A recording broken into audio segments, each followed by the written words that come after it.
बिस्मिल्लाहिर्रहमानिर्रहीम। अस्सलाम वालेकुम वीवर्स। एक ऐसा मुफीद घरेलू ख़ास रेमेडी जिसमें अगर पुरानी खांसी है, बलगम का मसला है, सांस फूलता है या दमे जैसी कैफियत रखती है जिससे सांस खुलकर नहीं आती, तो ये चीज़ बनाकर खाएं। इसके लिए सिर्फ 2 चीज़ें चाहिए होंगी जो हर घर में मौजूद होती हैं। सबसे पहले है प्याज। प्याज हर घर में मौजूद होती है, तो एक प्याज हमने दरमियानी साइज़ की लेनी है। दूसरी है बड़ी इलायची।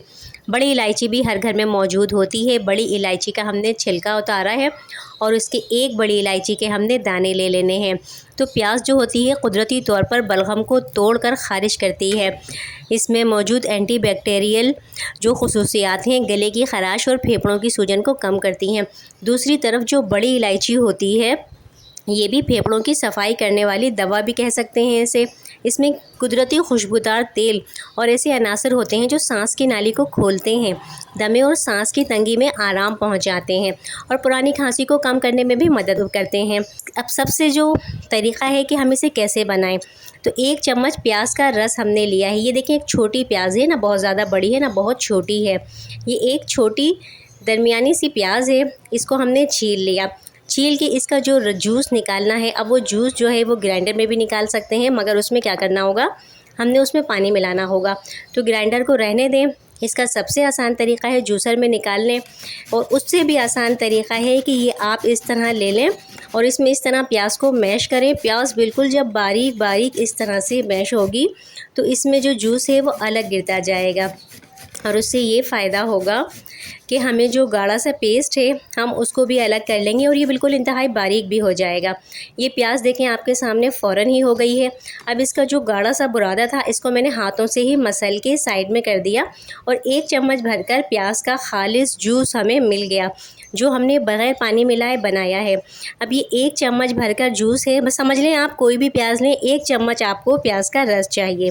तो 1 चम्मच प्याज का रस हमने लिया है।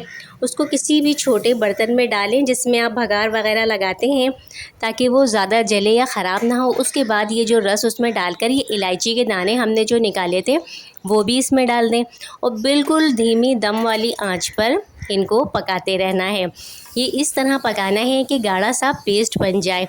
पकाने का मकसद सिर्फ़ ये है कि जो इलायची है, काली इलायची, इसके जो दाने हैं वो प्याज के रस में पकें और इस तरह पकें कि इसका जो भी चीज़ें हैं वो प्याज के रस में शामिल हो जाएं। अब ये जो तरीक़ा है ये बलगम को तो पतला करके निकालेगा, इसके अलावा सांस की नालियों को खोलता है और फेफड़ों को मजबूत करता है।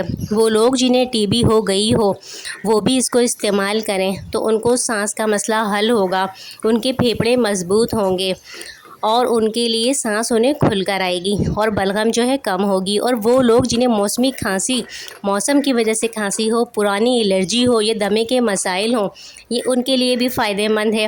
अब ये ऐसा घरेलू तरीक़ा है जिसे आप बेफ़िक्री से इस्तेमाल कर सकते हैं। बनाकर किसी चम्मच में डालकर रात में सोते हुए ले लें। 1 दफ़ा दिन में लेना है, 1 से ज़्यादा नहीं लेना, क्योंकि सोते हुए जो है ज़्यादा मसाइल होते हैं अगर सांस के, तो सोते हुए लें। ऊपर से ना कुछ खाना है ना पानी पीना है, सो जाना है। तो इससे क्या होगा, बड़ा वाज़ेह फ़र्क महसूस होगा। मौसमी सांस की मसाइल हैं किसी मौसम की वजह से, एलर्जी की वजह से, तो वो भी ठीक होगा, सांस की नाली खुलेगी। और जो लोग टीबी का शिकार हैं वो अपनी दवाएं प्रॉपर जारी रखें, लेकिन मज़ीद बेहतरी के लिए इसको भी इस्तेमाल कर सकते हैं, लेकिन सिर्फ़ एक बार। अब ये 1 चम्मच है, इसे खा लें। दालचीनी को चबा सकें तो चबाएं, बहुत अच्छा है। चबा लेते हैं तो नहीं चबा पाते तो इसको किसी चीज़ से मसल कर खा लें, फेंकना नहीं है, आपको खुद वाज़ेह फ़र्क पता चलेगा। पसंद आए लाइक कमेंट शेयर ज़रूर किया करें। इजाज़त दीजिए, अल्लाह हाफ़िज़।